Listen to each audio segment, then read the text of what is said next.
número 1 do curso de Feng Shui.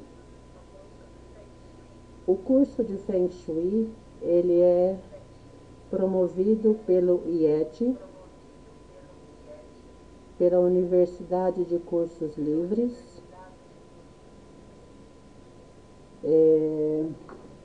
Este curso se destina a todos os que desejam obter um maior número de conhecimento sobre a aplicação do Feng Shui,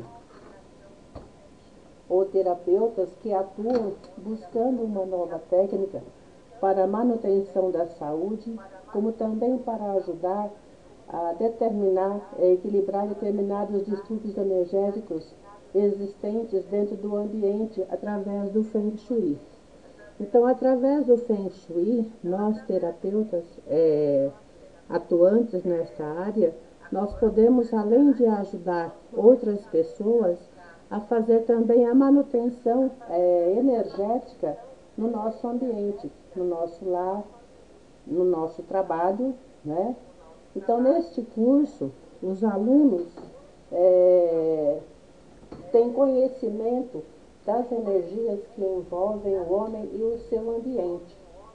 Então, nós podemos, então, aplicar procedimentos práticos que atuam em ressonância com os objetos e pessoas, não é? Então, a gente pode, com isso, harmonizar melhor o nosso ambiente, o nosso lar, deixando de ter aquelas energias negativas, que são as energias telúricas. Nós observamos aqui agora o que nós vamos estudar neste curso. Então, a nossa grade curricular, nós vamos estudar a origem do Feng Shui, a radiação das energias, a vibração, o comprimento de onda, né? A origem do Feng Shui é o que nós vamos estudar hoje, é a primeira aula. A radiação da energia, a vibração e o comprimento da onda, a polaridade, nós vamos estudar na próxima e assim por diante. Nós vamos aprender também teoria pendular, que é como trabalhar com o pêndulo, as linhas lei, a determinação da energia telúrica, porque a energia telúrica ela pode ser negativa ou positiva, não é? Então, porque a energia telúrica, na verdade, é a energia que vem do centro da Terra.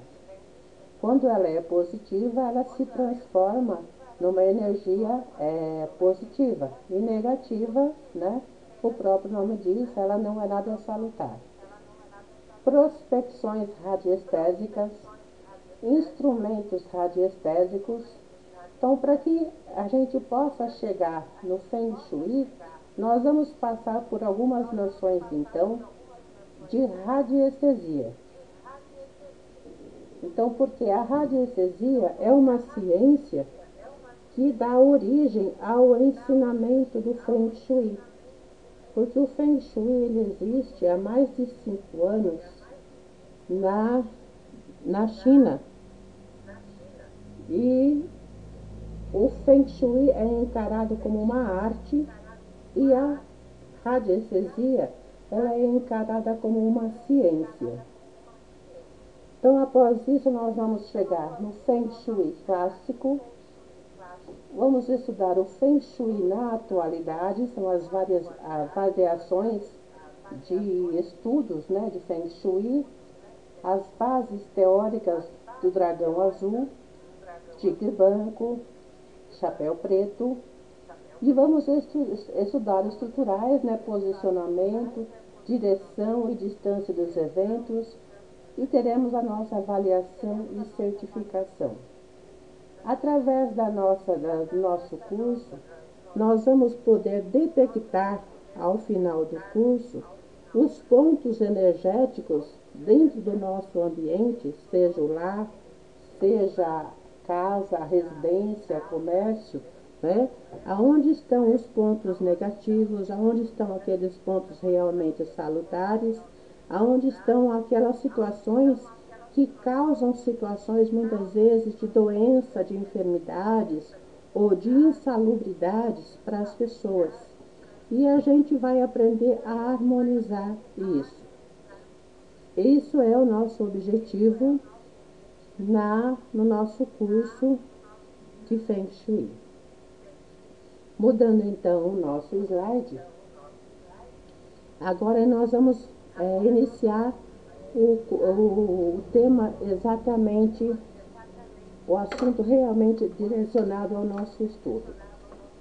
O Feng Shui, os chineses antigos, eles se preocupavam em enterrar os seus mortos em posições específicas.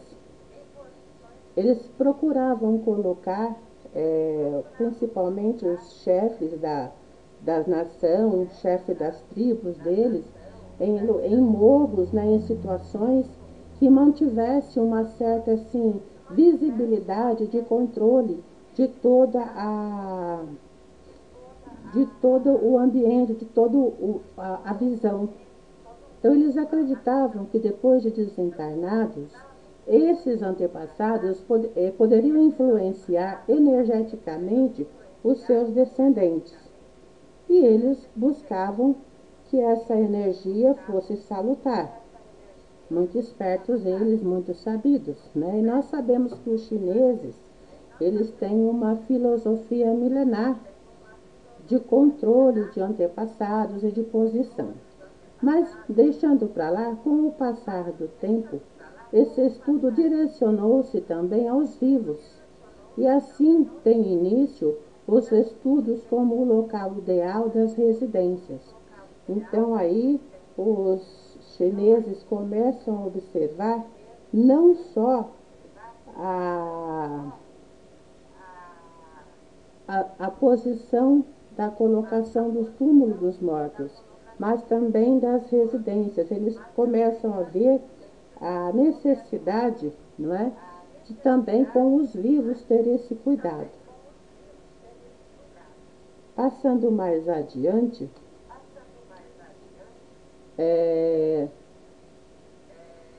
os primórdios do Feng Shui.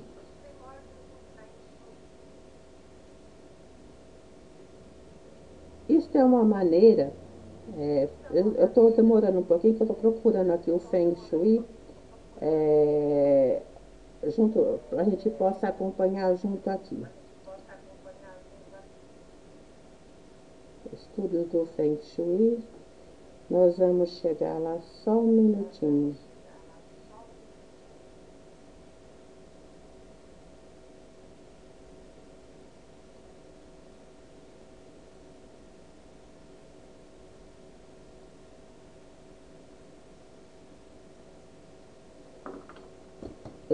Essa é uma maneira resumida do início do que nós chamamos de Feng Shui.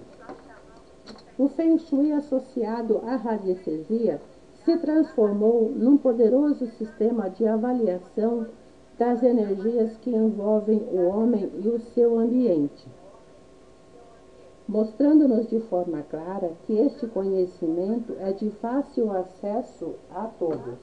Vamos estudar o Bazai, as estrelas voadoras? Sim. Nós vamos passar por toda a apostila. Esse é o objetivo, Ana, de nós estudarmos toda a apostila, por isso nós vamos ter essa aula. Então, os professores, quando eles estão com as aulas gravando com o aluno, eles estão passando, né, passo a passo, as aulas, e com isso os alunos eles podem retirar as suas dúvidas. E no nosso trabalho hoje nós vamos seguir a primeira aula e a próxima a segunda aula. Nós vamos chegar sim no Bazar e também nas estrelas voadoras, que estão bem mais adiante, não é isso mesmo?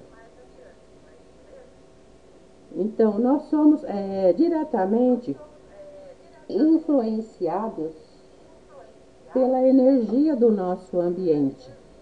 Eu acho que eu corri aqui ao slide, não é? Vamos aqui. Sim, agora aqui. O Feng Shui se fundamenta numa série de regras e procedimentos práticos determinados pelos sábios antigos chineses, cujos conhecimentos antigamente eles foram mantidos de forma reservada. Então, os operadores de Feng Shui, antigamente, eles eram chamados de Xiang Seng, né? E eram os indivíduos que, devido aos seus estudos na vida prática, eles conseguiam colocar suas mentes em ressonância com as emanações dos objetos ou pessoas.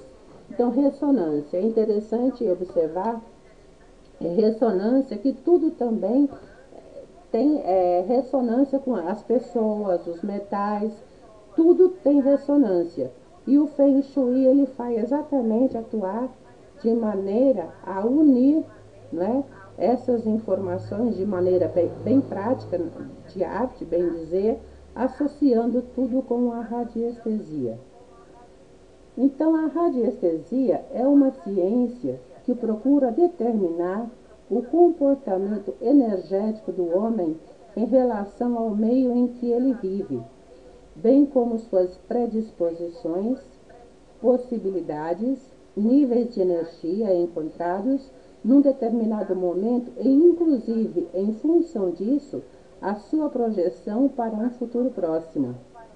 Isso porque, isso está, não sei se você está com a sua apostila, você pode abrir no seu computador, Ana, a sua apostila na página 2, e é lá que nós estamos seguindo isso que nós estamos falando aqui agora, acompanhando com o slide.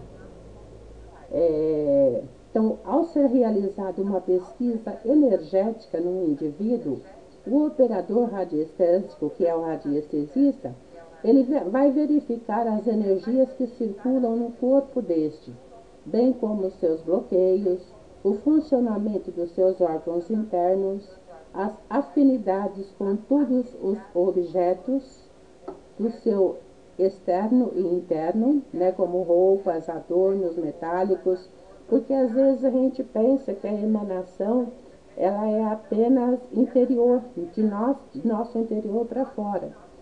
E a gente observa que nós utilizamos muitas vezes objetos que causam danos aos nossos corpos.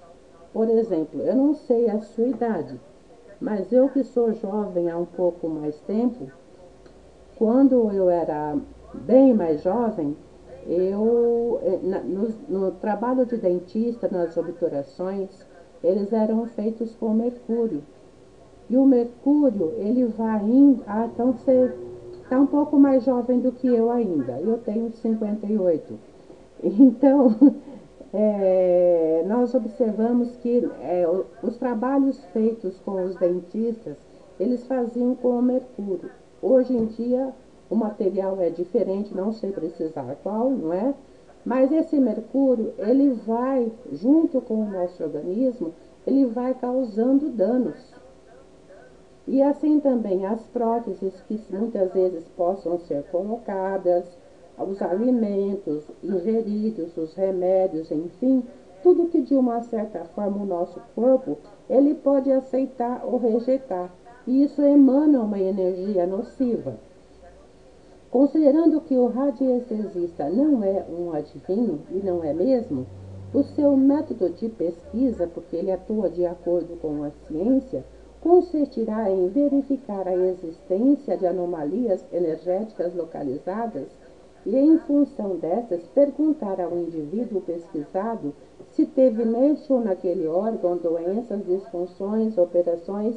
Então, são aquelas cirurgias que às vezes a gente passa também às vezes, e isso vai causando uma certa emanação na nossa vibração energética. Então, a radiestesia ela pode detectar todos os problemas energéticos de um indivíduo, porém, pelo fato desses problemas acontecerem primeiro no campo da energia, que é no campo energético, somente depois de um certo tempo passarão para o corpo físico. Às vezes, a gente consegue detectar uma enfermidade antes que ela se manifeste. A gente não diz, na verdade, enfermidade. No meio holístico, o correto é dizer um distúrbio energético, não é? Então, às vezes, consegue localizar um distúrbio energético na aura espiritual do indivíduo antes que ele se manifeste também no corpo físico. E isso pode acontecer também em relação ao nosso lar. Então, de acordo com as energias emanadas do ambiente, elas podem ser, sendo negativas, sendo energias telúricas de origem negativa, elas vão causar enfermidades futuramente nas pessoas que residem naquele lar. Aí a importância do Feng Shui. Na radiestesia nós utilizamos o pêndulo, utilizamos a varetinha a varetinha radiestésica, que é conhecida há milhares de anos, e antigamente se buscava com aquela forquilha, bem dizer, que era a varetinha, conseguia-se localizar os veios de água. Os alemães, os ingleses, os franceses, eles localizavam minas, né, de minérios, não é? E muito foi feito em cima disso. Voltando ao início, essa é uma maneira resumida no início do estudo que chamamos de Feng Shui. A análise de como o vento Feng entra pelas construções e se distribui através da água, que é Shui. Então, Feng Shui significa vento, água.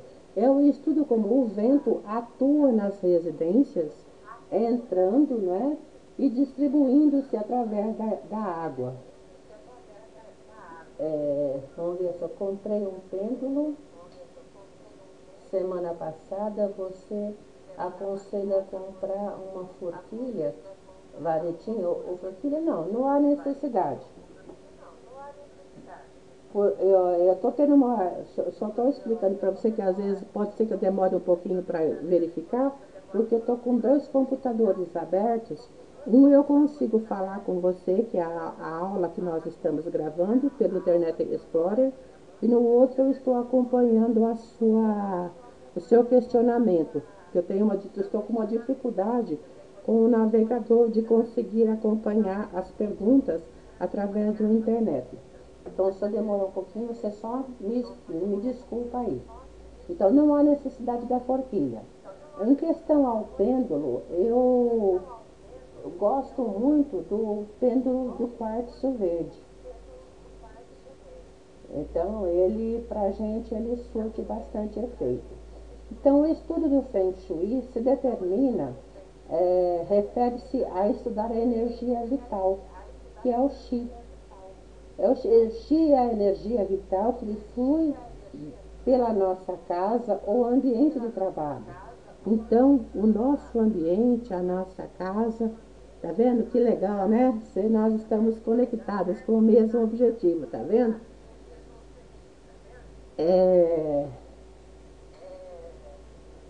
Então, a energia Qi, ela habita ao nosso redor. Foi durante a dinastia Qin, de 221 a 207 a.C., que os princípios do Feng Shui começaram a tomar forma, começaram também a exercer a influência e também a sua observação. A partir daí, então, foi que os chineses começaram a estudar mais o Feng Shui. Aqui nós temos umas imagens que a gente pode avaliar já de acordo com os princípios do Feng Shui. Observando a foto deste quarto, nós vemos o seguinte: a cama está à frente, eu pulei aqui sem que... Observando este quarto, a gente pode verificar que existe um espelho na frente da cama. De acordo com as orientações do Feng Shui, não é aconselhável que haja esse espelho na frente da cama, que o espelho reflita a cama, a pessoa deitada sobre a cama. Os chineses acreditam e acreditavam que o espírito da pessoa ao dormir, ele deparando-se com o espelho, com a sua imagem refletida, ele retorna ao corpo e isso provoca muitas vezes insônia. Então, aqui ao fundo nós observamos também uma janela ao fundo, deve ser uma janela com cortina, não é? Aqui. E também outro fator também negativo de acordo com o Feng Shui.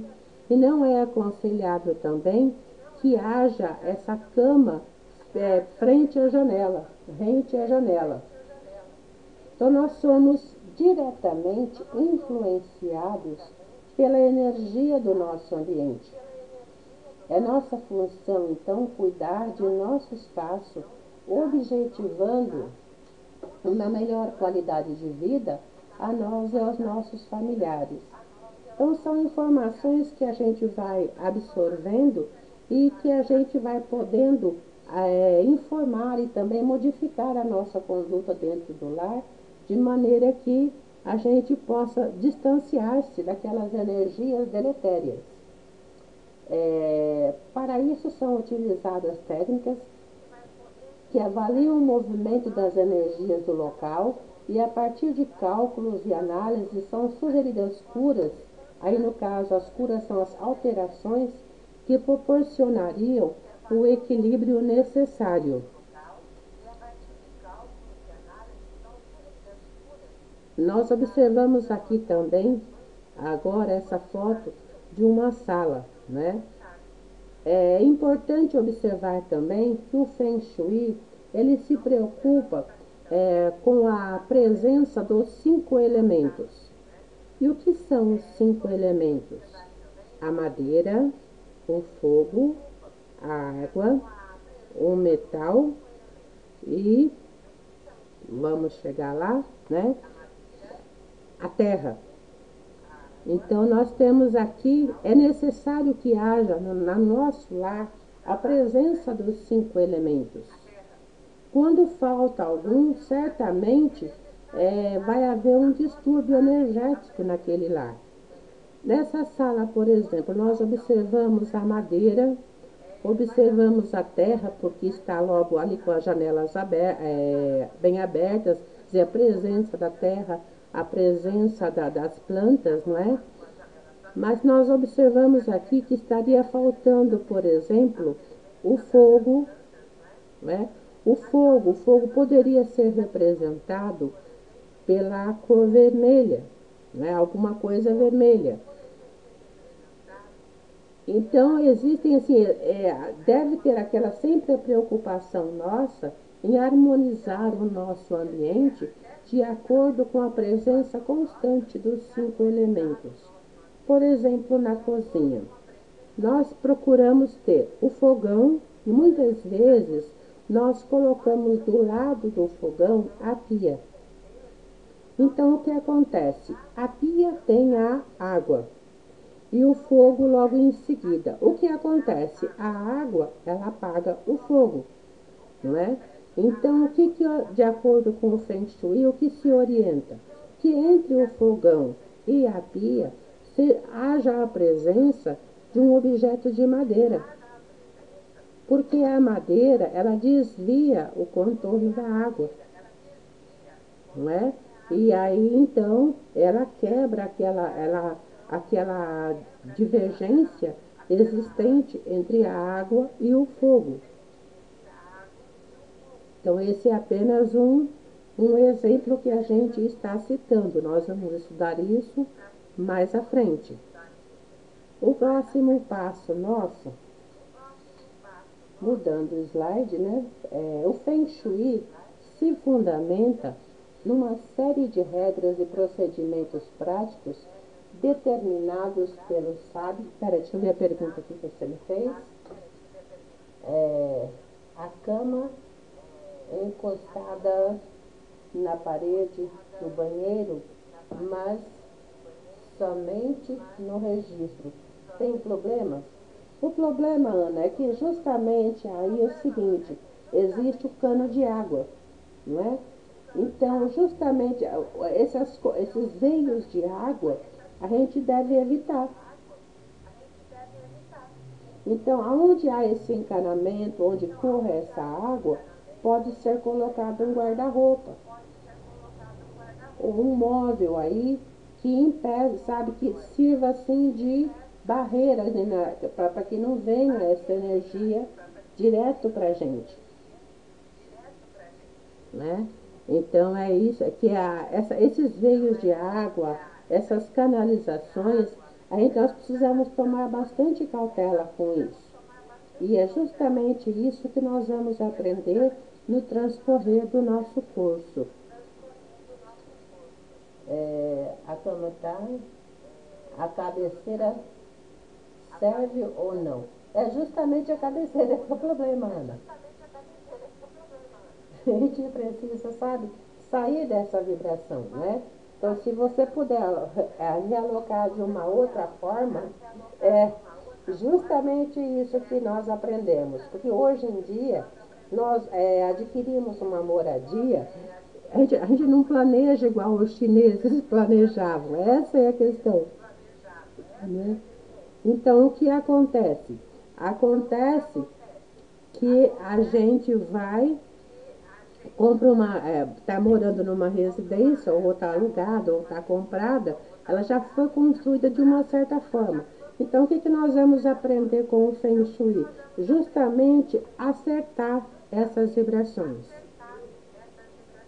Então, nós vamos seguir com o decorrer do nosso curso, nós vamos aprendendo primeiro a modificar posições, que às vezes não é só modificar a posição.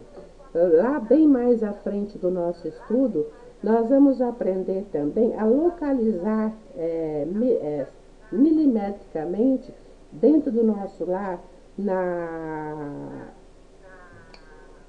na planta da nossa residência, a colocação dos cômodos como foi feito, né? Nós vamos fazer o estudo, né?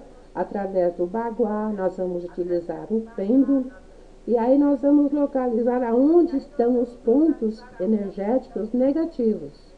E naqueles pontos, nós vamos então passar a utilizar símbolos radiestésicos que vão neutralizar essa vibração energética negativa.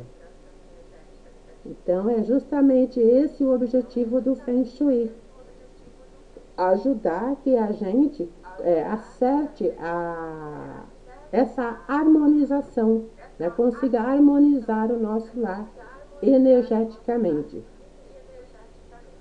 Então vamos lá. O Feng Shui se fundamenta numa série de regras e procedimentos práticos determinados pelos sábios ancestrais chineses. Estabelece regras e diretrizes na construção e adequação de casas, apartamentos, empresas e interfere na posição da mobília e de objetos em um determinado espaço. É exatamente o que nós estávamos falando agora há pouco. Falando em relação à mobília, em questão ao espaço, em relação ao nosso banheiro, por exemplo, uma coisa bastante simples de fazer e que a maioria das pessoas desconhece, é em relação ao banheiro, por exemplo.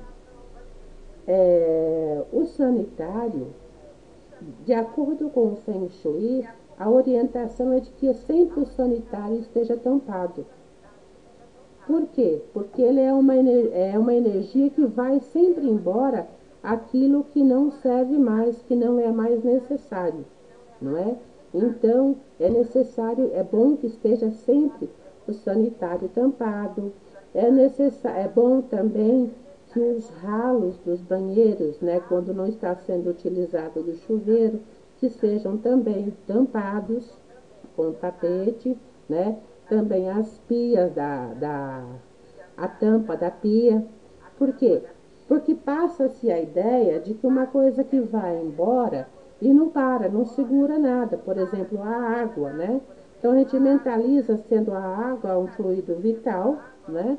A prosperidade, o bem-estar, a providência, a provisão, e de repente aquele ralo dá a impressão de que vai embora e não retém. Então, o Feng Shui ele vai nos dando essas informações fáceis da gente ir pouco a pouco acertando no nosso dia a dia. Mudando agora o nosso slide, nós vamos falar então do que significa o termo Feng Shui, que eu já disse lá atrás, não é? Significa vento-água, significa ação, circulação de energia, objetivando harmonizar o ambiente. Então, esse é o significado correto da palavra Feng Shui.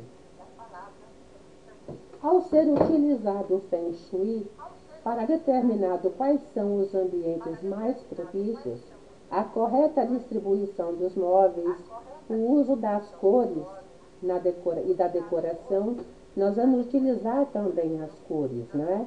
Então é muito importante também as cores nos ambientes. Uma cor azul, por exemplo, no quarto, ela é salutar, ela é bem-vinda, ela é uma cor que tranquiliza, não é? Das cores da decoração de uma casa ou de um escritório, deverá ser utilizado, em primeiro lugar, uma séria pesquisa radiestésica em todos os ambientes da casa, a fim de familiarizar-se, opa, palavra difícil, com as correntes energéticas chamadas de energias telúricas, verificando-se também os tipos de influência positiva ou negativa que estas exercem no local, que é exatamente o que eu falei lá no começo, que a energia telúrica ela é uma energia do centro da Terra, não é? E ela pode ser positiva ou negativa, bem como a sua localização exata, a sua forma e a direção que circulam nesses locais. Em geral, essas energias funcionam da mesma forma. Vamos passar aqui adiante.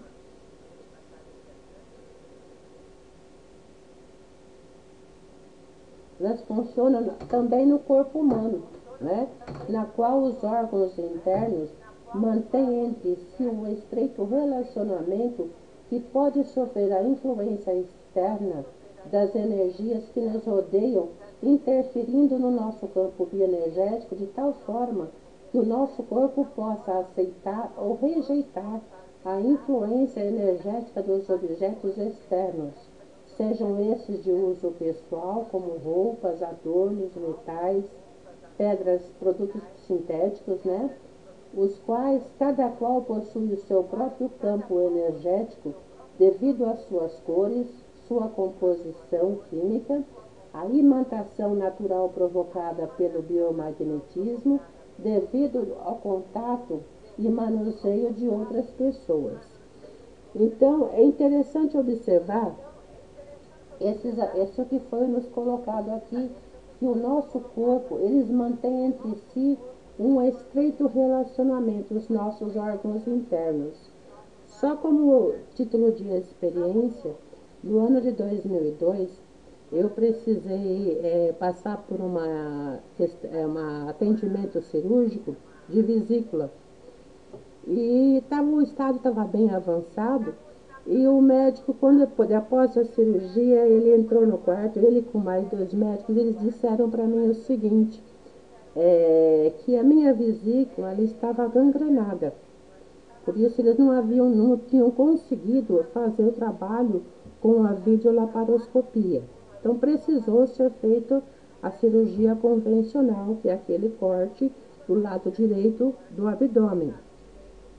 E aí ele me disse que como a vesícula estava gangrenada, que o intestino havia subido e ele estava segurando a vesícula. Eu achei interessante que ainda brinquei com ele. Falei, mas doutor, então eu fui salva pelo intestino? Ele falou, foi. Aí que ele colocou que quando um órgão sofre uma interferência não boa, o outro órgão que está próximo, ele corre para acudir. Então, isso que nós estamos observando aqui agora, né? Essa influência das energias dos próprios nossos órgãos, em que um vai acudindo o outro. E assim como um vai acudir ao outro, Também os produtos metálicos ou alimentos ou situações que não sejam nada salutares, eles vão causar danos também ao nosso organismo. Vamos seguir mais adiante.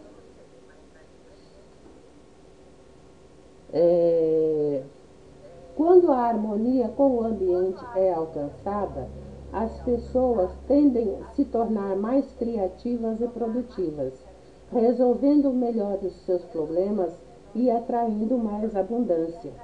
Então, quando nós nos harmonizamos com o ambiente, com os 5 elementos, com a energia também do Yin e do Yang, que também nós vamos estudar no nosso curso, não é? Quando tudo é feito de forma harmônica, as pessoas tendem a se tornar mais produtivas, mais harmônicas, não é? E tudo corre de maneira mais salutar, onde se atrai mais a abundância, onde se atrai mais o equilíbrio. A dificuldade em atrair a prosperidade muitas vezes acontece porque os ambientes não estão permitindo fluir abundantemente a energia Chi, e ao invés disso, estão deixando manifestar a energia Chá, que é a energia negativa. Então, a energia Chi é a energia positiva e a energia Chá é a energia negativa. Tudo bem, Ana? Algum problema, alguma pergunta que você gostaria de fazer sobre isso? Podemos continuar? Então tá joia. Então vamos seguir agora no próximo slide nosso. Nós vamos verificar o seguinte: o que significa a radiestesia, né? A radiestesia, ele vem do latim, significa a radiação, né? Radius. E a estesis vem do grego, significa sensibilidade. Então, esse nome foi proposto pelo abade Boli. Interessante observar também, né, que nós vamos ver que o abade era hoje a gente diz padre, monsenhor, bispo, né, mas antigamente os abades, eles eram uma certa graduação também dos religiosos. Então foram os religiosos que começaram o estudo da radiestesia. Então a radiestesia, ela é uma ciência que verifica a existência de anomalias no ambiente e também nos seres vivos. Também conhecida como rabdomancia. Os franceses denominavam a radiestesia de rabdomancia, que era a arte da adivinhação, que era a arte divinatória, não é? Através de uma vara ou vareta. Também geobiologia tem o mesmo objetivo da radiestesia, né? Porque a geobiologia é o estudo da Terra, né? Estuda as relações entre o meio ambiente e a saúde também dos seres vivos. Então, através da geobiologia também nós podemos observar que os nômades lá no Oriente, eles para se mudar de um lugar para o outro, com os camelos, eles esperam primeiro os camelos se acomodarem. Aonde eles verem que os camelos se acomodaram, deitaram, eles vão lá, retiram o camelo do lugar e fazem naquele lugar as suas tendas. E o camelo, se quiser, que vai procurar outro lugar. Porque os próprios animais, pela interação com o ambiente, eles sabem o lugar mais adequado em que eles podem se acomodar. Então, são bem espertos esses nômades. Então, a geobiologia estuda as relações entre o meio ambiente e a saúde dos seres vivos, apresentando as formas de serem aplicadas no meio ambiente quando o terreno se encontra em desequilíbrio ou afetado por energia nociva de origem telúrica, né? Na visão da geobiologia, há 3 tipos de água. Você falou agora há pouco do encanamento, né, do banheiro, né, e que a cama no seu quarto ela fica bem rente a isso, né? Então, para geobiologia, há três tipos de água, né? Os veios de água subterrâneo, o lençol freático e as águas canalizadas. Nós aprendemos que, através da experiência também, que aonde tem veios de água subterrânea, no asfalto, por exemplo, tem sempre a dificuldade de permanecer o asfalto inteiro. Há sempre aqueles aparecimento de buracos que precisam ser recapeados. Quando começa isso a acontecer, é sinal que naquela região embaixo tem veio de água subterrânea. E é justamente isso que causa muitas vezes essa diferença de colocação que faz muito buraco no asfalto, né? Falemos agora então da energia telúrica. A energia telúrica é a emanação da energia da própria Terra. Quando são radiações positivas, tornam-se geradoras de energias salutares, que denominamos energia Chi. E quando são provenientes de veios de água subterrâneos, são portadoras de energias negativas, que neste caso passamos a denominar energia Chá. Então, a gente observa aqui, né, a diferença das energias, da energia telúrica. Então, na área da medicina e de alquimia, muitos são os relatos de fatos e descobertas ligados à radiestesia e pêndulos. Conta-se que Paracelso utilizava um pêndulo especial para a seleção de seus remédios. Antigos tratados de magia citam alquimistas que eram chamados para o diagnóstico de doenças estranhas ou para determinar a natureza do solo em locais onde se pretendia ter uma casa ou um hospital. Eu estive vendo ontem pela internet. As definições de vírus foram atualizadas. Muito obrigada, você viu só que beleza? Então, eu estava vendo esse vídeo com o rapaz, o Daniel. Ele é bisneto de um casal de eslovacos, e ele estava relatando o caso do bisavô dele, que começou aqui no Brasil um trabalho de radiestesia. Ele trabalhava com a pirâmide, e como ele começou esse trabalho? A esposa dele tinha em São Paulo uma criação de galinhas, e ele observava que algumas galinhas morriam e outras estavam doentes, dependendo da posição delas, do cercado. Então, o que ele observou? Ele começou a trabalhar com essas galinhas e percebeu que, mudando de lugar, as galinhas se recuperavam mais rapidamente, ou pelo menos não adoeciam com tanta frequência, ao passo que outras morriam com mais rapidez. E com isso ele vai desenvolvendo todo um trabalho de radiestesia e começa então a buscar as pessoas enfermas, os conhecidos, e começa a verificar com esse tratamento que as pessoas começam a se recuperar. Então o rapaz, o Daniel, ele diz o seguinte, que o avô dele foi, na ocasião, entrevistado por um repórter conhecido como o Homem do Sapato Branco, e que após aquilo ele foi proibido de fazer esse trabalho de assistência, porque ele foi tido como uma pessoa que estava interferindo na área médica. Então, de acordo com o governador Adhemar de Barros, naquela ocasião, ele consegue se livrar de um processo pior, né?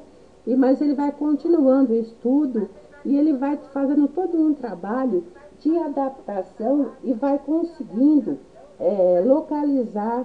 Ele vai na casa das pessoas e começa a localizar os veios de água, os centros energéticos negativos.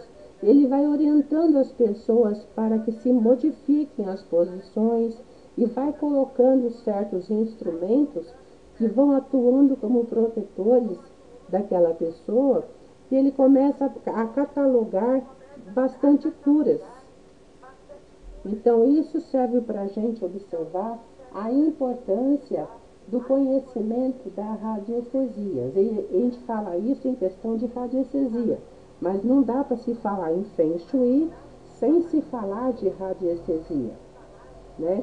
E é justamente isso que a gente vai localizar. Então, a gente começa a perceber que esse eslovaco, ele vai na casa das pessoas e localiza os centros de, energia, de emanação telúrica chá, que é a energia negativa, e consegue acudir a pessoa. E vai dando informação de como proceder. Por isso, aqui então, o certo, né, seria fazer o planejamento de onde nós vamos construir a nossa casa, de onde nós vamos construir a nossa residência, o nosso local de trabalho. Em relação às casas, por exemplo, o Feng Shui orienta que, por exemplo, uma colocação de uma residência que fica bem de frente com a rua, formando um ponto em T, por exemplo. Então, toda a energia que se transita naquela rua, ela vai bater de frente com essa casa. Então, a gente tem que procurar ter esse cuidado. Vamos lá. Veios de água têm relação com as linhas Hartmann. As linhas Hartmann, Ana, elas têm a ver com a eletricidade, né? Então, aqueles centros de energia, muitas vezes que ficam próximos à nossa casa, né, aquelas caixas de eletricidade, elas são condutores de energias Hartmann. Os veios de água são aqueles rios, riachos, né, e muitas vezes até esgotos, né, que passa por baixo da nossa casa. Sim? Então, seguindo aqui agora, nós vamos estudar também as linhas Hartmann. Está mais à frente, lá para a lição número 8, mais ou menos, por aí. Aqui nós vamos ver a questão dos druidas, né? Nós vemos aqui esse terceira foto, ela é a energia, deixa eu localizar o nome dessa Stonehenge.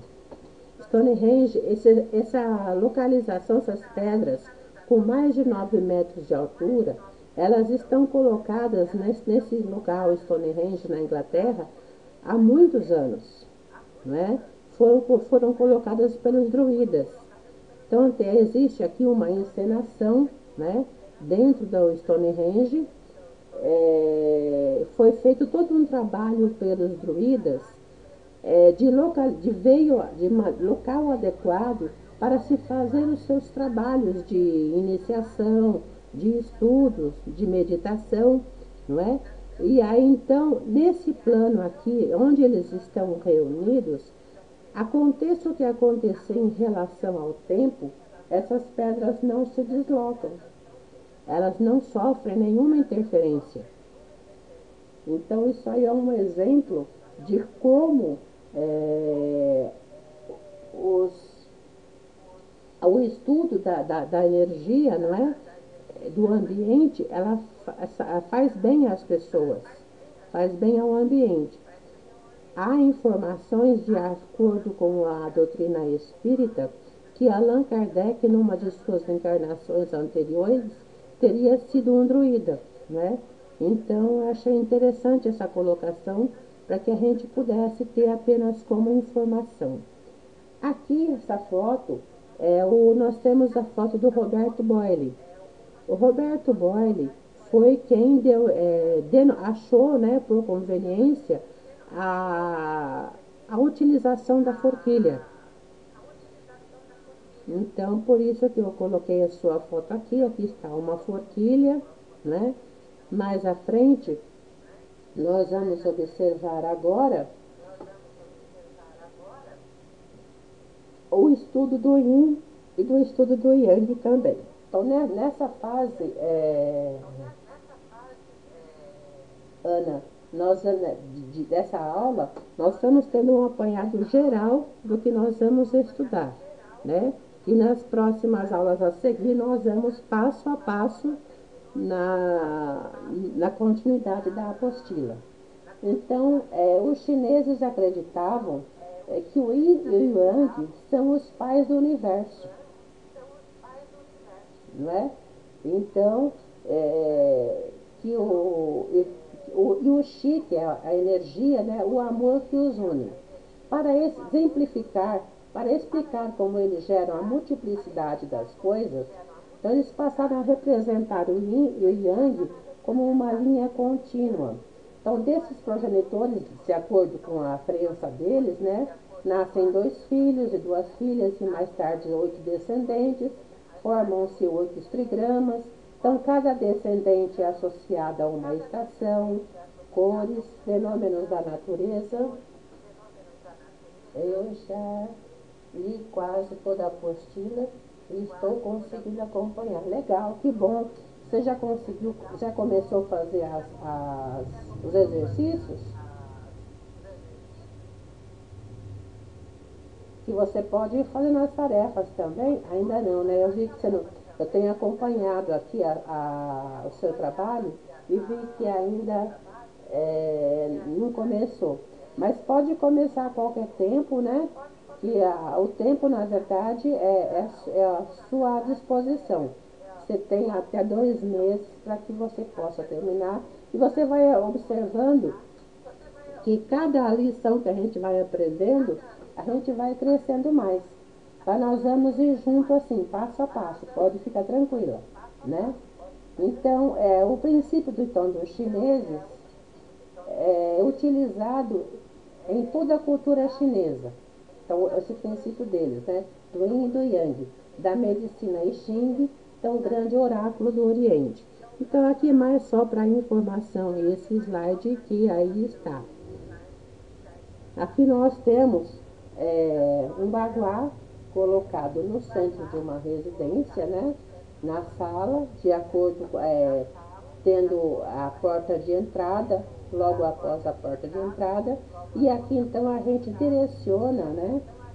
Dentro do nosso lar, aonde seria a mais adequado, como colocar os móveis, a mobília, também a colocação até de enfeites, né? Enfeites, modo de dizer, que são os adereços, né? Então, aqui só mais para conhecimento também do Feng Shui, né? Da harmonia, surgiu do Feng Shui, surgiu, que desenvolveu os princípios a serem aplicados na harmonia entre os seres humanos e o seu ambiente. Então, repararam também que essas forças, sim, chapéu preto também. Então, o chapéu preto, na verdade, é a maneira de estudo mais aplicada, mais assim, mais comum do Feng Shui. Essa é a mais conhecida, né? Em qualquer lugar onde se decida, desde que sejam mantidos os seus princípios. Então, se a gente seguir de acordo com a orientação do Feng Shui, a gente vai ver que a gente vai conseguir trazer mais equilíbrio, mais bem-estar e harmonia para nossa casa. Eu também, quando eu comecei a estudar, eu reparei que na área do meu computador, eu percebi um desgaste bastante grande de energia. Então, quando eu me levantava, eu sentia um desgaste bastante grande. Aí eu falei, meu pai, o que é isso? E aí, então, o que eu fiz? Eu descobri que o cobre, ele rebate esta energia de computador. Então, comprei 2 pedaços de cano de cobre, né? E coloquei no lado do meu computador Conclusão, acabou todo aquele mal-estar, toda aquela situação que não estava me fazendo bem. Utilizando também a presença também do cristal, né? Colocando também junto.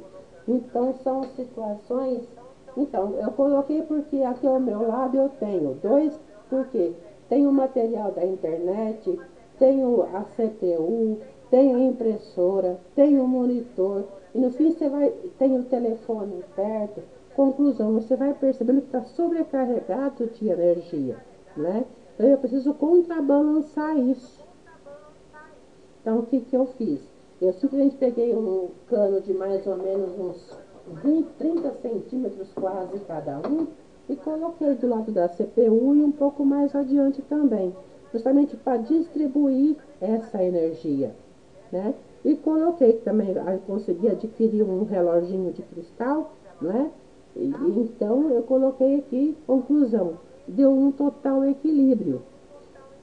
É justamente isso que a gente vai desenvolver o nosso estudo.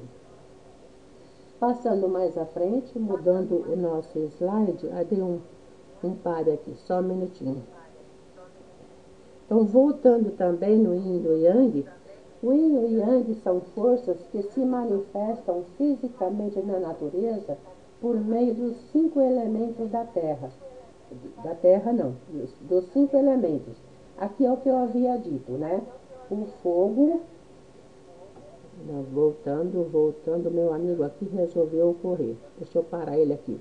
Então, o fogo, a terra, o metal, a água, a madeira, né? Então, o fogo, ele é combatido pela terra, né? O metal, ele também fica submerso sobre a terra. A água, ela segue e a madeira desvia ela. E ela vai e apaga também o fogo. Então é sempre uma coisa que vai seguindo outra. Então, justamente aí entra então o estudo da energia, das forças, né? Do Yin e do Yang, que se manifestam fisicamente na natureza por meio desses 5 elementos, harmonizando, né? Então, esses elementos formam ciclos que podem ser de nutrição, quando são construtivos, né? Ou de controle, né? Quando é um descontrole. Quando é nutrição? É nutrição quando, por exemplo, a água, ela precisa apagar o fogo. Então, quando tem uma coisa em excesso, então você utiliza a outra, de maneira que você possa, como eu disse no exemplo daquela sala, faltava o elemento fogo. Então, é preciso que nos cômodos da nossa casa, a gente tenha essa presença dos 5 elementos através das cores, através da energia da propriamente dita, né? Da água, da terra, da planta, né? A planta com a sua terra, ela é necessário. Na entrada das casas é necessário que haja aquela plantação com terra, aquela facilidade de se entrar numa residência, né? É bom também que a gente tenha o cuidado, falando de se entrar na casa, das plantas na frente da casa, é bom que a gente tenha o cuidado de não ter árvore na frente da casa, porque energeticamente essa árvore na frente da casa ela estaria impedindo a entrada da energia Xi, né? É bom sempre que elas sejam ou nas laterais, né? Ou então ao fundo e que à frente sejam sempre plantações baixas. Mas seguindo à frente, no Feng Shui, eles são usados para saber como aumentar ou cortar a energia de um elemento. É justamente esse trabalho de construtivos ou descontrole, não é? Ou controle, na verdade. Então, construir uma energia harmônica, procurando não deixar ficar em excesso uma energia mais do que outra. Sempre haver uma quantidade normal. Aqui os 5 elementos, só novamente para a gente ver, né, estudar e verificar aqui também o exemplo de uma bússola muito utilizada pelos chineses, a Lopan. Então, na Lopan estão escritos todos os segredos do Feng Shui. Ela permite um cálculo mais preciso que o de uma bússola tradicional, além de trazer informações que facilitem o direcionamento de todas as direções da solução daquilo que nós necessitamos acudir, né? Seguindo mais à frente, nós vamos observar aqui agora, falando sobre a rabdomancia. A rabdomancia, então, é adivinhação por meio da varinha mágica, né? Isso aqui é o que está no dicionário Aurélio. Opa, hoje eu estou uma beleza para trocar as palavras. A maioria dos opositores da arte radiestésica tomava atitudes contrárias a esta, não por razões científicas, mas por considerar que a adivinhação era uma arte satânica, provocando-se grandes injustiças ao serem acusados de feiticeiros alguns dos que usavam essa tática. Então, na verdade, na perseguição da radiografia, da radiestesia, da rabdomancia, muitos foram levados à Inquisição.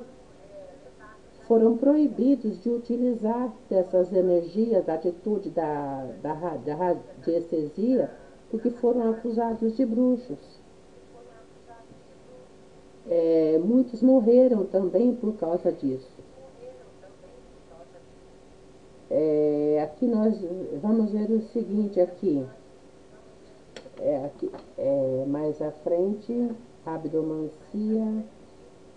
Até a maioria dos opositores da arte radiestésica tomava atitudes contrárias a esta, não por razões científicas, mas por considerar que a adivinhação era uma arte satânica, provocando-se grandes injustiças ao serem acusados de feiticeiros alguns dos radiestesistas que a usavam com critérios científicos. E entre esses, então, estava o barão Beausoleil, né, que foi preso em 1642 e depois ele vem a falecer. Então, pelas citações anteriores, então nós notamos que os antigos ancestrais tinham formado uma espécie de relação entre a ideia do uso do bastão, que é a vara ou vareta, com certos processos misteriosos e, particularmente, a curiosidade de descobrir coisas que estão por vir, tentando descortinar o futuro. Então, daqui surgiu, então, a arte divinatória, denominada rabdomancia, ou adivinhação com uma vara ou varetas. Aí que surge, então, a perseguição do pessoal que tentava descobrir as coisas. Mais à frente, nós vemos aqui também Roberto Boyle, ele questionava, né, que era justamente o descobridor da vareta, da vareta da forquilha. Então ele questiona se a varinha realmente se movimentava e consegue, então, da Real Sociedade de Londres, a declaração de que os efeitos da forquilha sejam reconhecidos e comprovados por essa sociedade, que é a Real Sociedade de Londres. Em 1693, então, Jean Nicoles trata com profundeza o assunto em seu livro, né, a vareta divinatória. Então, os outros eram frontalmente contra, considerando seu uso uma prática supersticiosa. Mas essa perseguição não consegue durar muito tempo, porque os próprios frades, os próprios abrades, eles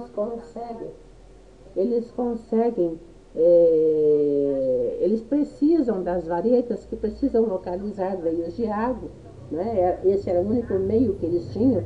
Naquela época eles não tinham computadores, não tinham a conexão com os satélites, eles tinham que depender do que estava ao alcance deles.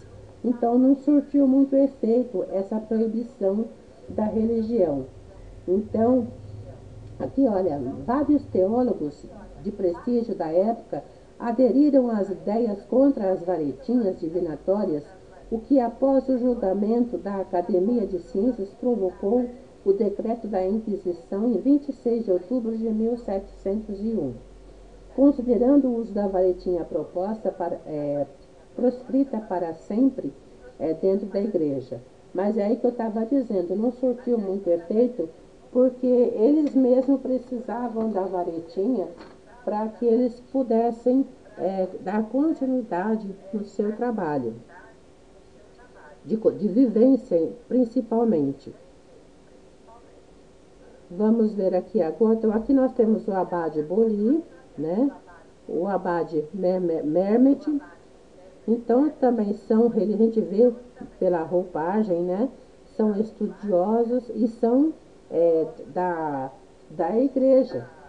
E esses abades, eles ajudavam as pessoas através, até com o uso dos pêndulos, para a localização de medicamentos necessários às pessoas que eles estavam acudindo, através da saúde. Então, o Abade Boli estudou as vibrações microbianas e a sua influência sobre o corpo humano. Como era tido como um investigador científico, teve a ajuda de vários médicos em seus experimentos. A maioria de suas pesquisas aconteceu nos hospitais, na França, né? E na cidade belga de Lieja. Então, Bolle utilizava técnicas de radiestesia semelhantes às do Abade Mehmet, que foi o descobridor do raio solar, o qual é denominado por Mehmet como raio luminoso. Então, Mehmet descobriu o raio luminoso, né? E o Abade Boli dizia que era o raio solar. Mas, na verdade, um dá continuidade e auxilia o trabalho do outro. Vamos seguir agora mais à frente, mudando o nosso slide. Nós vemos aqui, pela foto que está aqui, e que nós vimos do Roberto Boyle antiga, lá atrás, parece que essa forquilha aqui, a foto foi dele, porque e a roupa dele super simpática, linda, maravilhosa, né? Voltando, epa, foi mais adiante. Precisamos parar ela aqui. Então, aqui só mesmo a foto do pêndulo, né? São vários modelos, a forquilha. Então, sabe-se que na Índia, os achadores de água se utilizavam de pêndulos ou forquilhas para encontrar mananciais subterrâneos. O Antigo Egito e a Mesopotâmia possuíam magos e médicos capazes de localizar tumores, inflamações e até corpos estranhos em seus pacientes, tendo como recurso técnico apenas o uso do pêndulo. Então, o terapeuta holístico, ele utiliza-se do pêndulo, né, com bastante frequência, porque ele é um instrumento que nos ajuda a detectar realmente as energias necessárias, as energias positivas, aonde há um distúrbio energético, como fazer, como corrigir. Por isso que quando você disse a princípio da forquilha, isso na verdade isso não há necessidade, né? Mas o pêndulo para nós é de extrema importância, é de extrema utilidade. Alguns instrumentos utilizados na radiestesia. Passei à frente. Aurameter ou aurímetro. Deixa eu voltar aqui. Aurameter ou aurímetro. Voltou o seu e o meu não. Deixa eu voltar ele aqui que ele está...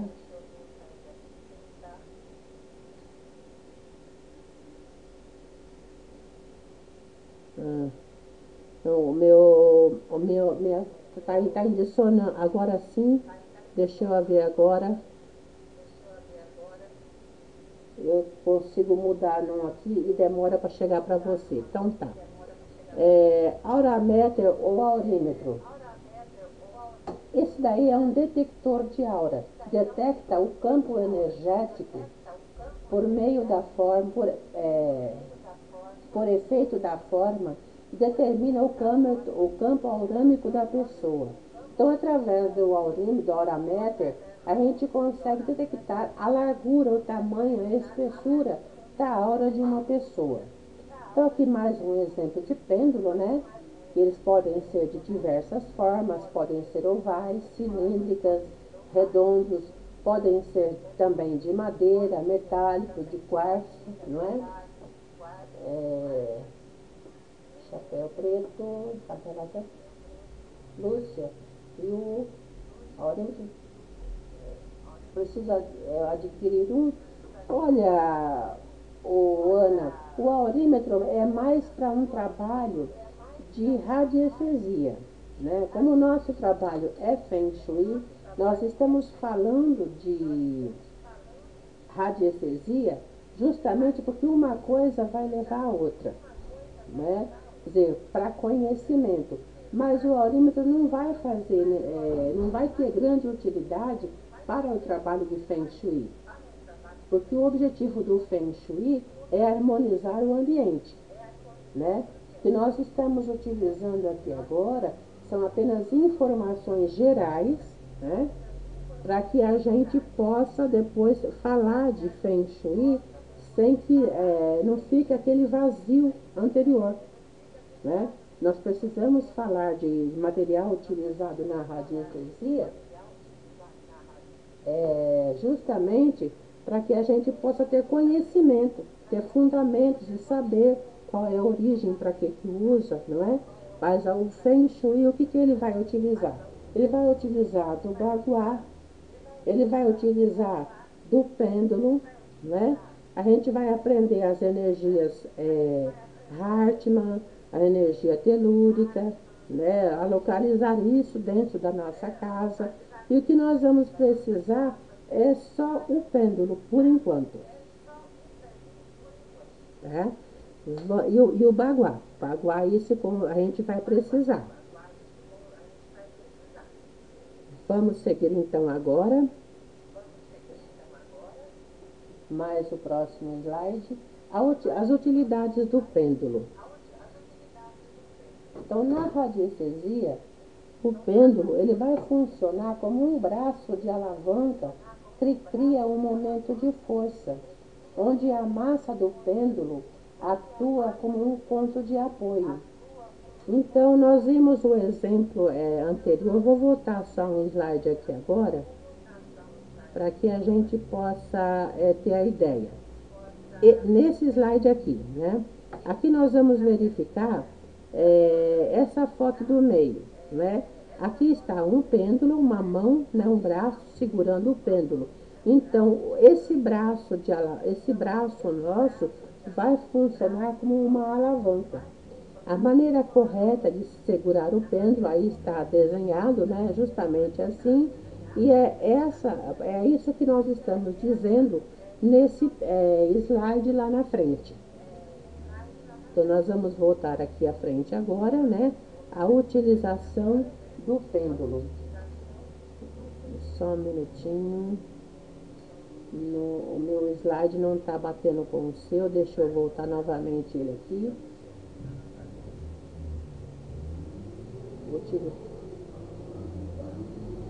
Utilidades do pêndulo, tá? Era aqui que eu queria chegar. Então, na radiestesia, o pêndulo funciona como um braço de alavanca que cria um momento de força, onde a massa do pêndulo atua como um apoio. Então, esse apoio, por quê? Porque o pêndulo dele, a massa dele, o movimento que ele fizer, é a informação que nós vamos receber. Então, o comprimento do fio, então, que é aquele onde está segurando o pêndulo, né? É o braço que funciona como um amplificador que transmite ao nosso cérebro as fracas vibrações energéticas dos corpos pesquisados. Então, o pêndulo ele vai captar a energia daquilo que nós precisamos detectar e vai transmitir através dos seus movimentos rotatórios, né? Se positivo, circular à direita; se negativo, ele vai circular à esquerda; se indeciso, ele vai ou para frente e para trás, né? Isso nós vamos mais adiante para detectar isso. Identificar também locais onde possam ter fonte de emanação energética negativa, telúrica, ou presença de energias intrusas em um ambiente. Então, como é que nós vamos detectar com o pêndulo um local de emanação de energia negativa, telúrica da nossa casa, por exemplo? Só uma maneira assim bem rápida de nós dizermos agora. Supondo a planta da nossa casa. É certo que a hora que nós formos estudar isso, nós vamos estudar a posição, milimetricamente, a partir de qual medida, né, na horizontal e na vertical. Mas se nós tivermos a planta da nossa casa, só como um exemplo, quadriculada, né, uma xerox dela, né, quadriculada de centímetro em centímetro, que representaria metro por metro, não é? Então, em cada centímetro desta quadrado, a gente for perguntando para o pêndulo: existe nesse ponto uma energia negativa? O pêndulo vai nos dar essa resposta. É para isso que serve o pêndulo, é para isso que nós vamos utilizar no Feng Shui. Então, o pêndulo é uma excelente ferramenta terapêutica que serve também para as pessoas que trabalham com florais. Então, de acordo com a anamnese que o terapeuta tem do cliente, né, com a sua informação, ele vai verificar o floral adequado àquele tipo de cliente. Ele vai também, através do uso dos cristais, né, dos oráculos também, e tudo que precisa esclarecer dúvidas e questionamentos. O pêndulo é para nós um instrumento de grande utilidade. Então você repete para mim, Lúcia, por favor, o que? Repetiu o que, Ana? Ah, sim.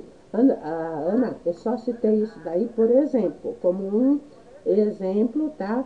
Porque não vai adiantar eu ensinar isso para você agora, que isso vai estar lá na frente do nosso curso. Nós vamos ir com o tempo, que depende da colocação também, né? Do lado oeste, do lado leste, norte, sul, tá? Isso aí é material que a gente vai ver lá na frente. Então, eu só citei como um exemplo de como nós vamos utilizar o pêndulo para a harmonização do nosso ambiente. Entendeu?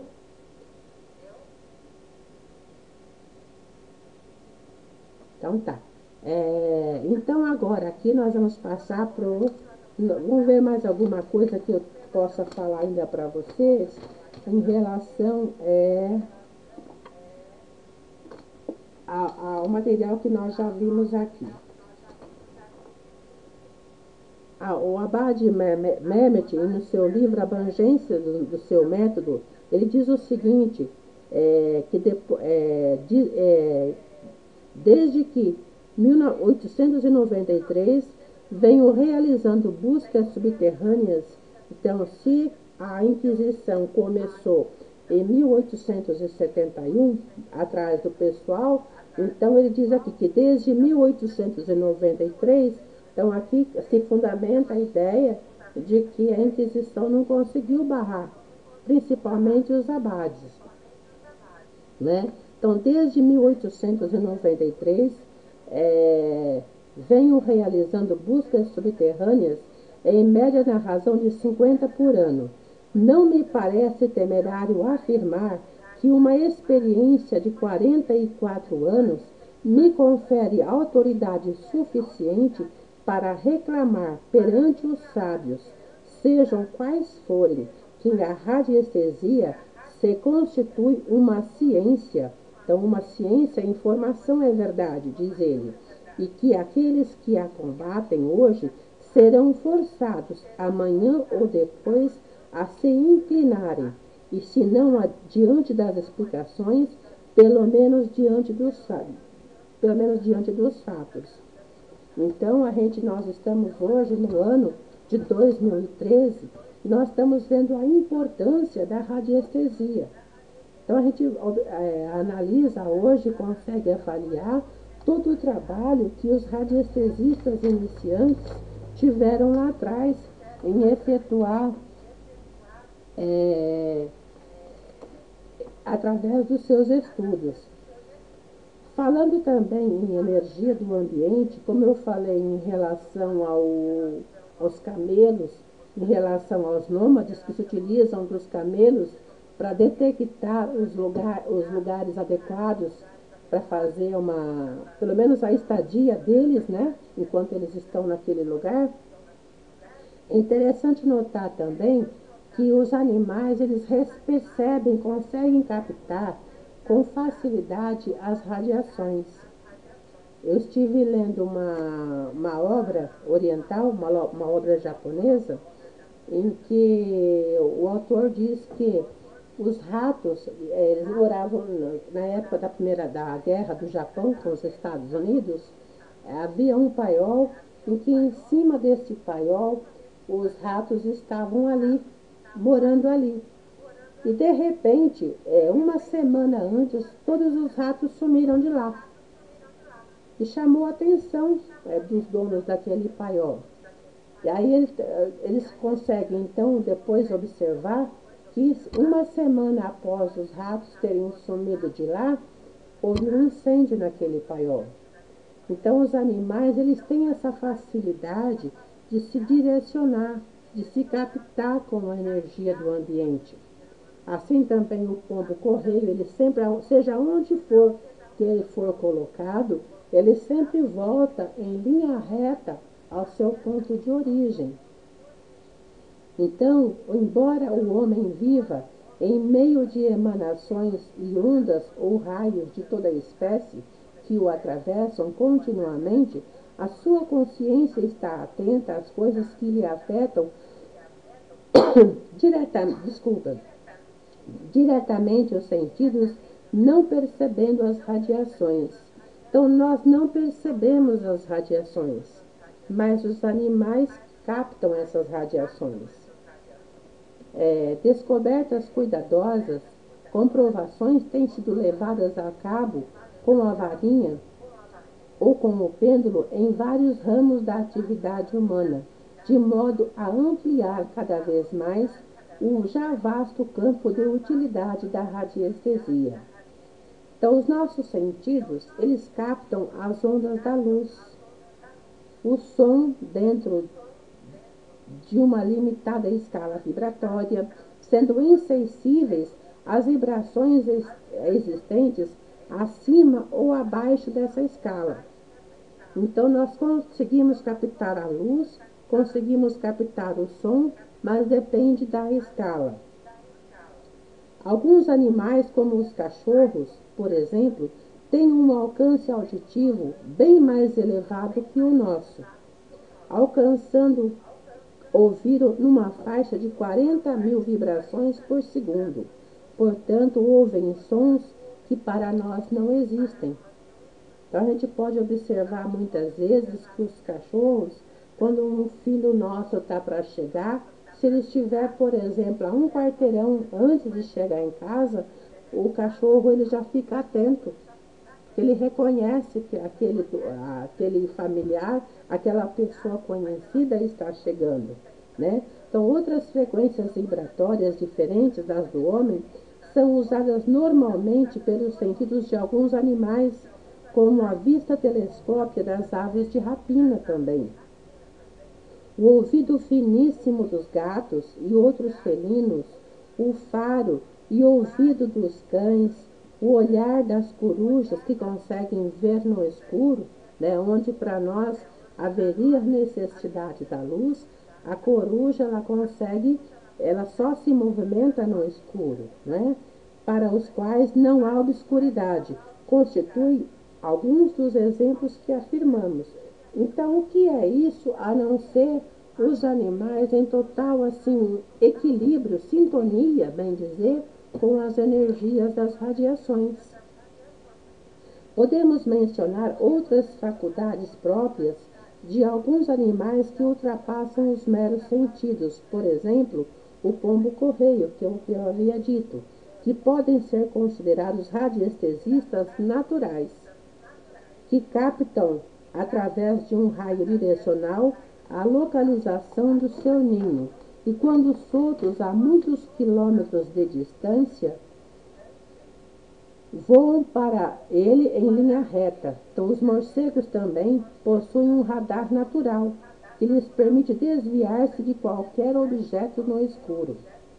As abelhas e outros insetos sucede o mesmo, pois possuem antenas emissoras e receptoras de mensagens através do éter, percebendo também as vibrações de perigo ou de situações anormais e estranhas. Muitos outros animais de maior porte possuem igualmente a telepatia e outras faculdades instintivas. É justamente o que eu estava falando, né? Também dos ratos, que conseguem perceber o incêndio que vai acontecer no ambiente, né? Então, algumas pessoas consideradas ultrassensíveis podem perceber com maior facilidade determinadas frequências vibratórias fortes, chegando até a sentir calafrios, choques parecidos aos elétricos, mal-estar e outras manifestações físicas ao sentirem as frequências vibratórias provocadas pelas radiações que vibram em faixas consideradas maléficas para a nossa saúde. Como exemplo disso, nós temos as radiações de materiais radiativos, os quais o nosso corpo não suporta praticamente nenhuma exposição. É justamente o que nós estávamos dizendo no começo, né? Da dificuldade que o nosso organismo tem de conviver com certos materiais, de sentir e repelir aquelas vibrações. Então, foi comprovado que o prolongado manejo do pêndulo ou da forquilha também desenvolve a sensibilidade em alto grau, dando-se o caso de velhos radiestesistas que às vezes prosseguem em suas buscas mesmo sem eles. Então, a mente da pessoa, na verdade, ela começa a se conectar com o cosmos. A princípio, esses radiestesistas, ou nós, precisamos utilizar-se do pêndulo para que anulemos o nosso consciente e possamos, através do inconsciente, deixar que o pêndulo nos mostre a resposta, né? Que ele possa mostrar de maneira passiva. Com o tempo, havendo essa disciplina da nossa mente, no caso dos velhos radiestesistas, eles conseguem, então, agir já quase que sem o pêndulo. Mais à frente, aqui na página 12, o Abade Mehmet, no seu livro, referindo-se a pessoas dotadas de faculdades extraordinárias, diz: é certo que certas pessoas excepcionalmente dotadas veem no interior da Terra a água e os diversos corpos como se a Terra fosse transparente para elas. Esses raros casos de clarividência parecem dar maior amplitude à sensibilidade, mas são o resultado de uma sensibilidade singularmente acrescida. Então, aqui se confirma que, através da experiência, né, do uso constante do pêndulo, a gente vai conseguindo anular o nosso consciente e deixando que a informação seja nos passada de maneira livre, de maneira pura, né? É justamente isso que ele nos fala aqui, o Abade Mehmet. Então, a radiestesia pode ser considerada como uma habilidade de sentir certas radiações, cuja natureza está saindo do campo teórico para entrar no campo prático dos testes e das comprovações. Essa energia se manifesta em todos os homens de forma tão pessoal que se torna difícil falar sobre ela de forma aceitável para todos, pois, dependendo de uma posição muito racional, alguns a rejeitam como ilógica, ao mesmo tempo que outros pesquisadores mais analíticos não só aceitam a sua existência, como procuram dedicar-lhe parte de seu tempo para verificar as suas propriedades e uso. Então, aqui nós estamos falando, né, de radiestesia. Aqui nós estamos utilizando bastante nesse primeiro capítulo,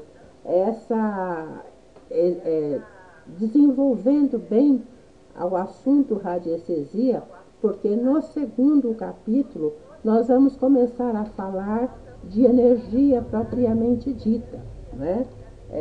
Então, só terminando aqui, então, o Feng Shui e a radiestesia possuem uma vasta área de aplicações, sendo utilizado inicialmente para localizar fontes de água, poços artesianos e jazidas subterrâneas de minérios. Posteriormente, seu uso foi ampliado para a procura de tesouros ocultos, objetos perdidos, localização de jazidas, localização de pessoas, para a obtenção de respostas comerciais objetivas na engenharia. Por exemplo, também é utilizado para saber a profundidade e localização de poços artesianos, além de informações adicionais sobre problemas em estruturas, escavações e fundações. Só a título assim de desenvolver esse assunto, localização de pessoas. Eu morava em Presidente Prudente e, na ocasião, nós ficamos sabendo do sequestro do dono da rede Pão de Açúcar, né, o Abílio Diniz. E então aquilo chamou bastante a atenção da sociedade. Não sei se você se lembra desse caso. E eu estive vendo há uns dias atrás na internet o caso de um radiestesista. E ele estava dizendo o seguinte, que ele foi procurado na ocasião para a localização do Abílio Diniz. E através da indicação da radiestesia, conseguiu-se localizar aonde ele estava. E assim os familiares, né, conseguiram reaver o Abílio Diniz. E ele conta que essa situação do que aconteceu com o Abílio Diniz foi um início, um processo de modificação da conduta interior do Abílio Diniz, que ele serviu para ele com uma modificação, tanto que após isso a sua empresa, a sua rede de comércio, ela se expandiu bastante, porque na ocasião, diz esse radiestesista, o Abílio estava se sentindo assim, o bom da bola. Em relação aos familiares, aos irmãos, não estava havendo uma perfeita interação. Então isso para ele serviu como ponto de início, né? Então, esse mesmo radiestesista, ele diz que, no caso de uma pessoa também sequestrada aqui na região de São Paulo, aqui perto do Embu, então, ele dizia que ele precisava de algum ponto de referência com a pessoa que havia sido sequestrada. E quem serviu de conexão foi a mãe idosa, né? E a família preocupada com a recuperação da pessoa. E aí então ele conseguiu detectar aonde estava essa pessoa. E ele dizia que essa pessoa estava aprisionada na região perto do Embu, aqui em São Paulo.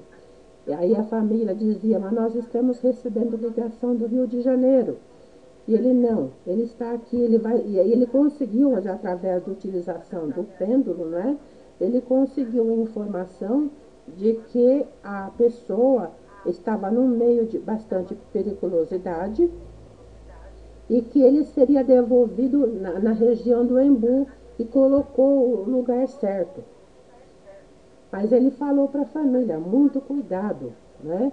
Porque esse grupo que está com essa pessoa, com esse familiar de vocês, é um grupo bastante perigoso.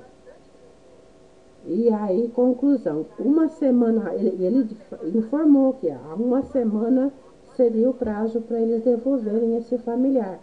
O familiar foi devolvido na época que foi observada, né, que foi informada, mas de acordo com aquilo que ele falou, devolveu o rapaz sim com uma orelha cortada, né, e com uma diferença de 30 quilômetros apenas do lugar onde ele disse que seria entregue a pessoa.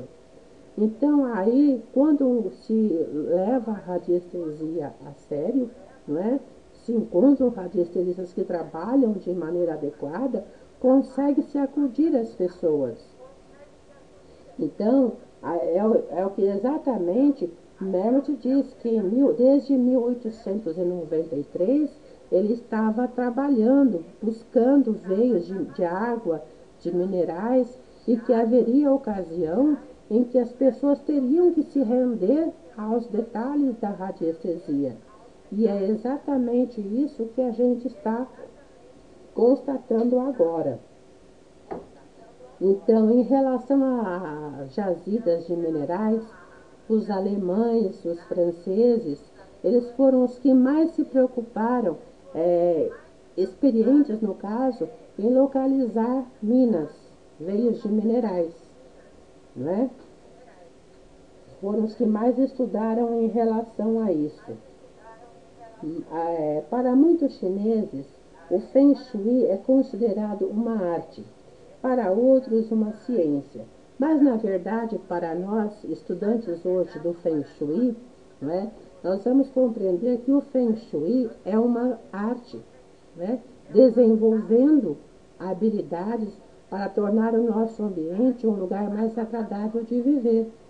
E a radiestesia é a ciência, né, que vai ajudar também na colocação, auxiliando o meio ambiente, mas ajudando o ser humano, acudindo as pessoas também.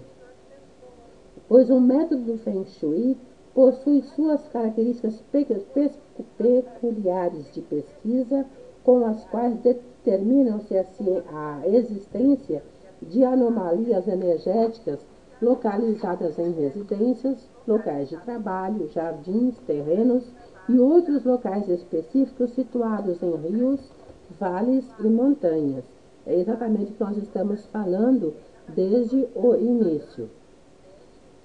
Ao ser utilizado o Feng Shui para determinar quais são os ambientes mais propícios, a correta distribuição dos móveis, o uso das cores da decoração de uma casa ou de um escritório, deverá ser utilizado, em primeiro lugar, uma séria pesquisa radiestésica em todos os ambientes da casa, a fim de localizar-se as correntes energéticas chamadas genericamente de energias telúricas, verificando-se também os tipos de influência positiva ou negativa que essas exercem no local, bem como sua localização exata, sua forma e a direção onde circulam nesses locais.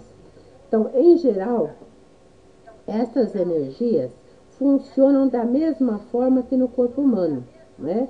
É que eu estava dizendo lá atrás, através dos órgãos internos, que têm um perfeito relacionamento, né?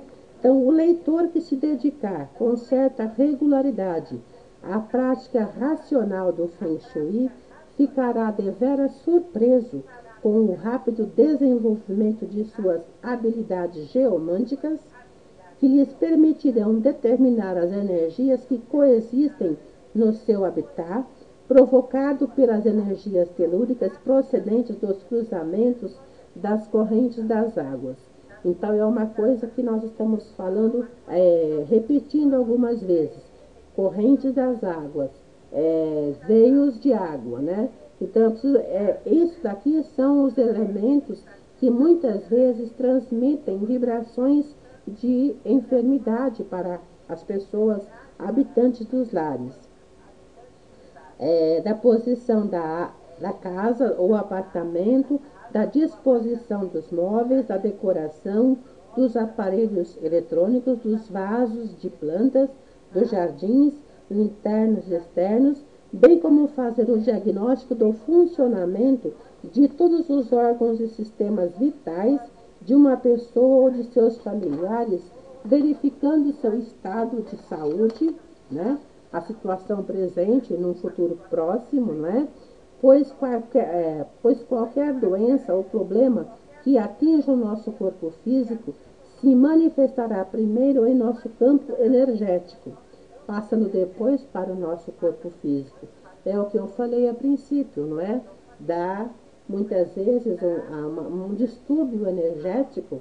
Não fala, o terapeuta holístico não deve em momento algum utilizar a palavra enfermidade ou a palavra doença, porque essas palavras pertencem à equipe médica, né?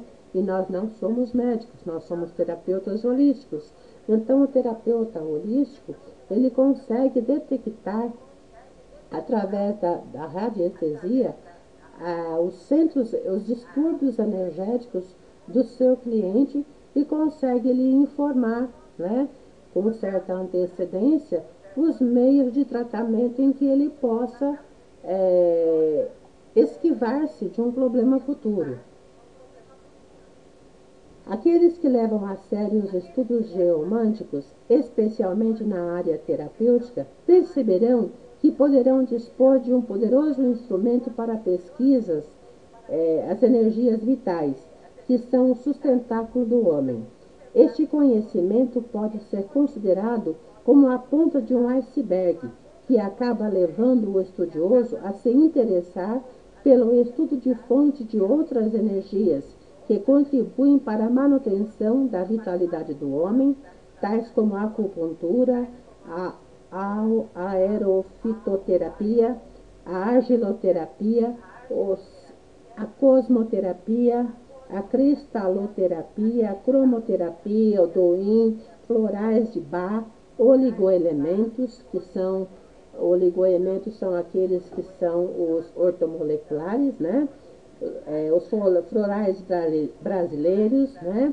E assim outros. Então, na verdade, o Feng Shui, a radiestesia, são instrumentos que nos ajudam também, que complementam os nossos trabalhos, junto com outras áreas também. Então, o Feng Shui e a radiestesia foram acolhidos pelos cientistas que os integraram numa nova ciência chamada geobiologia. Então, é o que nós comentávamos antes, que a geobiologia, ela tem também fundamento com a radiestesia, que teve grande desenvolvimento em vários países europeus, especialmente na Alemanha e Suíça, onde se fundaram institutos de pesquisas para estudos geomânticos. Entre as principais temos o Instituto Hartmann, que na verdade tem a ver com as energias Hartmann, que você me questionou logo atrás, né, que nós vamos estudar lá na frente, né? E também em Genebra, na Suíça. Desculpa. E muitos outros centros de pesquisa da Dinamarca, Inglaterra e Itália. Mas, na verdade, os centros que primeiro estudaram mesmo foi a Alemanha e a Suíça. Na maioria dos visitantes ocidentais que estiveram na China desde o início do século, então os ocidentais foram até a China, assimilaram conhecimento do Feng Shui, não é? E trouxeram para os seus países, para a Alemanha, para a Inglaterra, e assim foi se desenvolvendo e começaram a divulgar a radiestesia, né? Então, teve início a divulgação da radiestesia e do Feng Shui na Europa desta forma. A convivência dos estrangeiros com os praticantes chineses de Feng Shui forneceu-lhes informações sobre sua prática e princípios que poderiam modificar a visão do mundo e das pessoas com relação aos locais onde elas moram, melhorando o ambiente do lar, os relacionamentos com as outras pessoas, podendo, em alguns casos, até prever o futuro ou também afetar radicalmente o estilo de vida. E assim nós vamos terminando a nossa aula no dia de hoje, né? Nós estamos com 2 horas, quase 2 horas de aula, e vamos passar então para o nosso último slide. Então, nessa foto que vem agora, tem aqui, Ana, exatamente o que eu havia colocado no princípio. A facilidade de se entrar na casa, né? Numa residência, de acordo com o Feng Shui, tem que haver essa facilidade para se entrar, tanto o veículo, né, garagem, como também a porta da sala. Aqui está na frente as flores, as plantas baixas, né, que eu disse a princípio, né, com todo um gramado aqui na frente, e ao fundo nós observamos árvores. Aqui o que tem na frente são formas, assim, são palmeiras, mas elas não impedem a entrada de qualquer pessoa.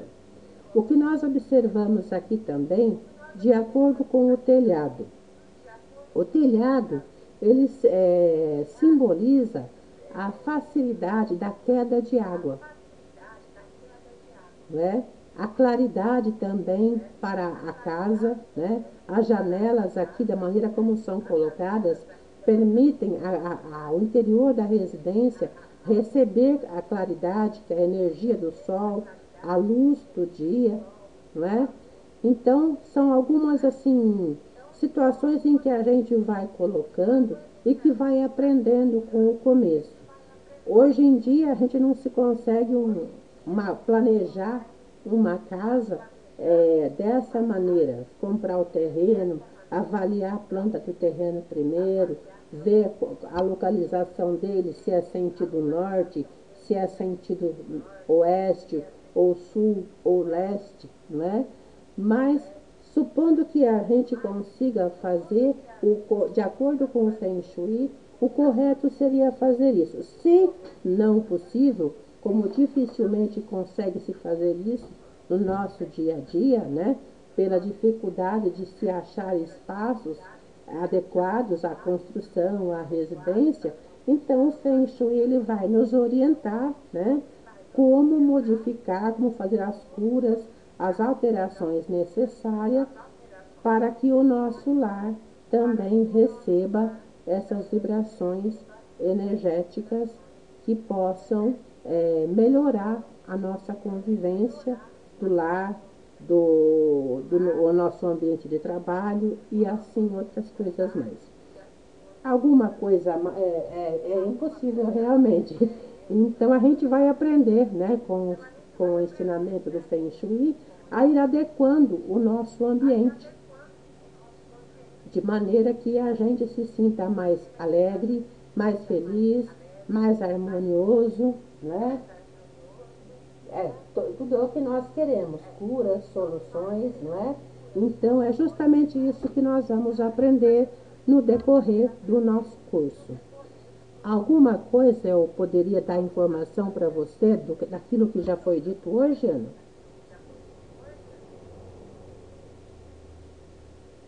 Posso encerrar então a gravação da aula? Então, na próxima sexta-feira, a partir das 7h30, nós estaremos novamente aqui. Boa noite, Ana. Muito obrigada. Até a próxima sexta.